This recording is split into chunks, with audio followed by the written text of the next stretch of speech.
So there's one question I wanted to talk about on this video, and that was the question, is there something more? And I think a lot of times we find ourselves asking that when we are facing hard times in our lives, pain, maybe loss, and we ask ourselves, is there more out there? It's got to be better than this. And I love that question because I think we all ask it, and I think it's a question that our entire nation finds itself asking.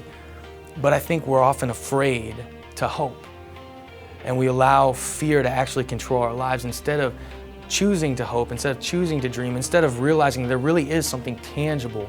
And Jesus said, "Come to me, you who are weary and heavy laden, and I will give you rest." He says, "Behold, I stand at the door and knock.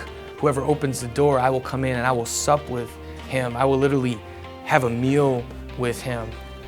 And yet we find ourselves so often settling for the scraps on the floor when God has a place at the table for us.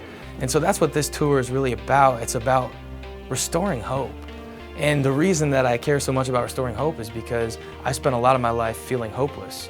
I'm a broken individual. I wear my pain on my sleeves. The songs that you're gonna hear on the next record, there's a lot of pain in them. And it's out of that place that Jesus not only wants to meet us there, but he wants to pull us out of that place of darkness and hopelessness. And so we really want to go across small town America. In some towns, listen, I grew up in small town America. And it's funny because I would hear things like, this is the armpit of my state. This is the worst place in the country. And I wished I could just get out.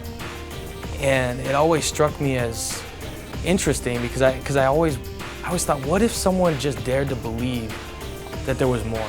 What if someone just dared to bring hope to their own community? And that's not gonna happen by some band showing up and playing a concert.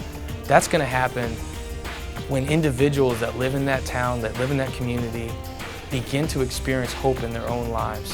And that becomes contagious. And I believe that that's what's gonna happen in 2016. That's what we wanna facilitate and be a part of. And we just want to come and share our struggles and our brokenness with you and what God's doing in our lives. And we want to celebrate what God wants to do in your life as well.